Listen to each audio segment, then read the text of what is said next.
Ladies and gentlemen, today I have a very special announcement to make about a readathon that I have been planning for a long time now.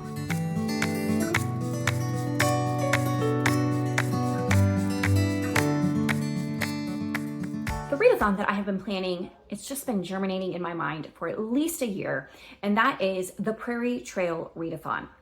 It is based on a couple of things that are all kind of interconnected. The first one is the Oregon Trail computer game that came out when I was a preteen. And I definitely remember spending hours playing it at my friend's house on her little old computer. And also my love for all things Laura Ingalls Wilder, a love which was born in my heart when I was a child and read the Little House on the Prairie series, watched some of the TV series, and then as an adult, it has been refreshed and rekindled by my visits to the homesteads and sites where Laura Ingalls Wilder lived, both as a child and as an adult. And I just have always admired and been impressed by the pioneer men and women of the past who forged the way west in the United States and stretched it from sea to shining sea. A lot can be said about the westward expansion, some of it good, some of it bad, and some of it downright ugly and awful. But I just want to shine a light on those hardy men and women who forged that path, who were true pioneers. They were such a strong generation of people, and they created a life for their descendants that would not have been possible without their dedication and their perseverance. So this is the Pioneer Trail Readathon. The main goal in this readathon is to survive on the trail from the East Coast of the United States to the West Coast of the United States. And along the way, there are challenges such as crossing a river, going through a mountain pass, replenishing your supplies when they get low, suffering drought, and of course, the dreaded dysentery. Along the way, you will meet these challenges, but if you accomplish them, you will earn points as you go. And the goal is to earn a total of 120 points. If you earn 120 points, then congratulations, you have succeeded in crossing all the way to the West Coast and surviving all of those challenges and dangers that you met along the way. You earn those points by completing a variety of challenges. Each challenge has a specific number of points that you earn by completing it. And as you complete those, you can track your points in a couple of different ways. I have a printable point tracker game board that is in the description box below, and you can print that out and put it in your reading journal or just keep it handy and color in the squares as you go around the game board. And as you complete the challenges, if you complete a challenge that earns you 5 points, color in 1 square. If you complete a challenge that earns you 10 points, color in 2 squares, etc. as you make your way around the box. When you get all the way to the finish part, you have earned 120 points and you have succeeded in crossing the entire country and winning the Pioneer Trail game. You can also track your points by filling out a form on my Discord server. I have a channel specifically dedicated to tracking your points, and you can just fill out the little form every time you complete a challenge, and I will put your points into a leaderboard so we can see real time, well, not real time. I hope to keep it updated on a daily basis, but we'll see how busy my August goes. That's my goal though.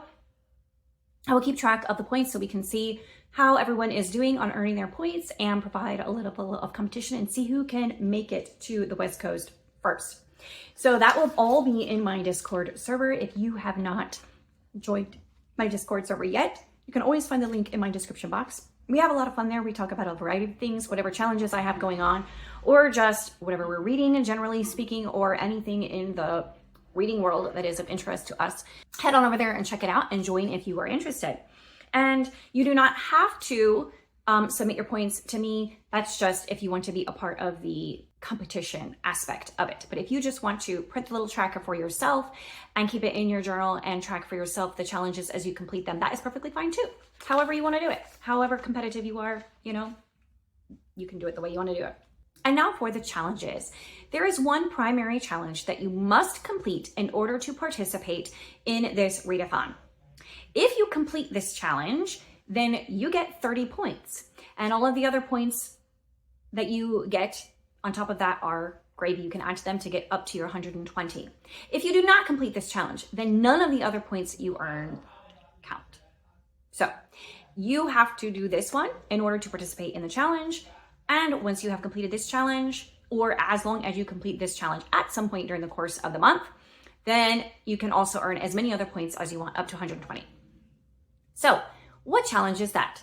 That is the dreaded dysentery. If you can survive dysentery on the Oregon Trail, you can survive anything.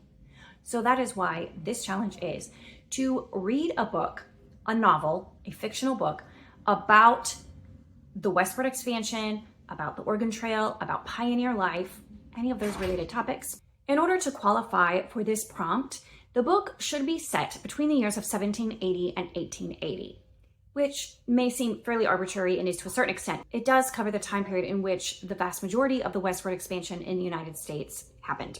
And it includes both the first and second waves of westward expansion. The first one being towards the Mississippi, and then the second one being beyond the Mississippi into the West Coast and the Gold Rush, etc., all of that. So anything that happens during those time periods west of the original 13 states counts for this challenge, but it should involve elements of westward expansion or pioneer life, such as a wagon train or traveling in a covered wagon, or settling in the West from scratch, building a homestead, building a log cabin, all of that kind of stuff. Settling, building a new town, exploration of the West, relationships with Native Americans, Native American displacement. Any of those topics qualify. You just need to read one novel or fictional book about that time period, one historical fiction set in that time period and on those topics. And then you have participated in this reading challenge and you have earned 30 points and you have survived dysentery. I mean, how cool is that?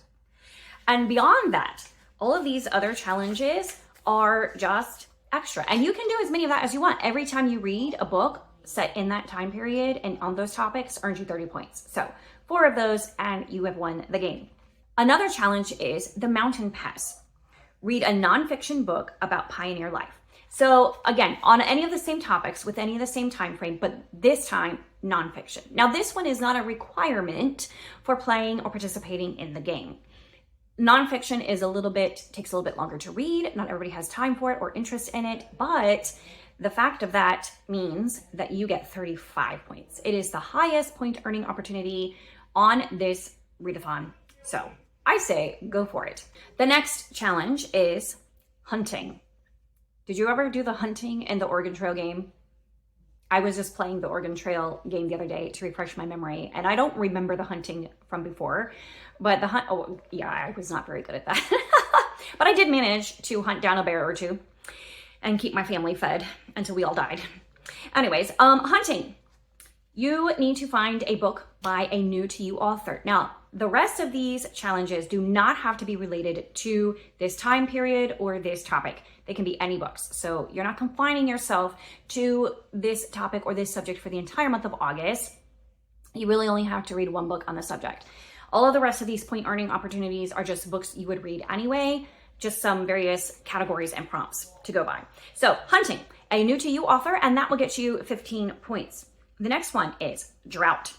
Reread a favorite or a backlist by a favorite author. So in my mind, this is like a refreshing sort of read that renews your interest in reading when you are able to read something that you know you love, or by an author that you have loved their other works. You're pretty sure you'll love this one too. So it's a refreshing read, and that earns you 15 points.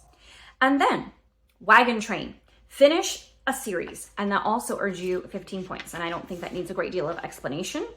And then supply replenishment. You know, you run out of food, you run out of bullets and ammunition, you might break all your wagon wheels and you need more. So along the way, you have to replenish your supplies. And that involves stopping at a fort, for example, or meeting up with another wagon to trade. So that involves other people, right? So this one is a buddy read. Read a book with a buddy and get yourself 15 points. And then number 7, river crossing. You crossed a lot of rivers to get to the West Coast. And so that is any book you read, and that gets you 10 points. So whatever you're reading during the month of August, it doesn't have to be anything specific. It doesn't matter. Whatever it is, gets you 10 points. So you can earn 10 points for that. And then I have a couple of non-reading challenges where you can get a few points as well. One, injured oxen. Those oxen get injured, then you're going to have to unload some things from your wagon so that it's a little bit easier for them to pull. So you're gonna have to unhaul a book or two. And that gets you 5 points. Every book you unhaul, 5 points. Lost trail. That is most unfortunate when you lose the trail and you get lost in the middle of nowhere. You have no idea where you are. So get a book recommendation from a friend and add it to your TBR. And that also gets you 5 points. The main other rule that I have about this readathon, other than that the one book has to be set within those certain parameters of subject and topic, the main other rule is that you cannot double up on any of these challenges. Each one is its own individual book. So you cannot add the 10 points for the river crossing challenge, which is to read any book. You cannot add that to the other books that you read that fit other prompts. Each of these prompts and each of these point earning opportunities and challenges is its own separate one and its own separate book. So I think I figured out, well, like I said, you can read a total of 4 books and that gets you 120 points if they're all historical fiction about pioneer life. You can get to it pretty quickly also with 4 or 5 books if you do the fiction book and the nonfiction book about pioneer life and then add like a buddy read or finishing a series, those ones. It won't take you real long to get to it as well. Or you can do a whole bunch of the 5-point earning opportunities to get yourself all the way to 120 points. But even if you don't get all the way to 120 points, even if you get to 100, hey, that's pretty good. That's pretty awesome. So I hope that you are interested in this readathon, that you will join me in the fun. And if you have any questions, please ask them in the comments below, because I feel like there's more information that I needed to say that I didn't say. So if you have any questions, leave them in the comments. I will close off by giving you just a couple of recommendations. First of all, for the fiction one, I mean, you can't go wrong with Laura Ingalls Wilder and the Little House on the Prairie series. Highly recommend 100%. And I hope that at least some of you will pick up these, especially if you've never read them before. Such a delight. One of my favorite middle grade series, and it's fun to read even as an adult. So Little House on the Prairie by Laura Ingalls Wilder is a great place to start. Related to that, and I don't have a copy of it myself, but is a wonderful book called Caroline by Sarah Miller, and that one is about Ma. It's the story of Little House on the Prairie told from Ma's perspective, and it's wonderfully well written and one of my favorite retellings of books. For nonfiction, I have a couple of books that are on my shelf that I would love to get to. One is a biography of the life of Laura Ingalls Wilder by Donald Zuckert, and this is, it looks like it was written in the 60s or 70s. I bought this one when I was in South Dakota, in Dysentery, where the Ingalls family lived and helped found the town. This was written in 1976, and this was a book that they were selling there. So I am interested in reading that. Also, one of my subscribers sent me this book, which I have wanted for so long, and like a year or whatever. But anyways, this is called Pioneer Girl. It's the annotated autobiography. This is what Laura Ingalls Wilder wrote first before she started writing the Little House on the Prairie series. And it is, I think this might have been the first time that it was published fully, and it has a lot of annotations and information, and it's more biographical than her Little House on the Prairie series, which is not strictly autobiographical, although many of the details in those stories are true and factual. So this is one that I'm definitely very interested in getting to in August. It's going to be on my August plans. There are a couple of others that I don't currently have that I do want to read. One is The Pioneers by David McCullough, which I think explores the life, or is the biography of 5 men or families that settled the West. I think in the first westward expansion, but I'm not 100% sure about that. And that one I'm very interested in reading. Also, there is a book that I put on my TBR after going to Dysentery, South Dakota, and that was, The Children's Blizzard, I think. It was about a blizzard in the time that the Ingalls would have lived in South Dakota, a terrible blizzard, and the devastation that it caused, and also that really cold winter that happened in the long winter. It's related to that. So both of those I am interested in reading and are on my radar. I don't currently have copies of them, but they interest me very much. So those are the things that I am playing around with for my TBR for August, which I don't have fully set in stone yet, but they are options for you if you are interested. So let me know in the comments if you're going to join in on the fun, and if you have recommendations or ideas for anyone, and I will see you next time. Bye.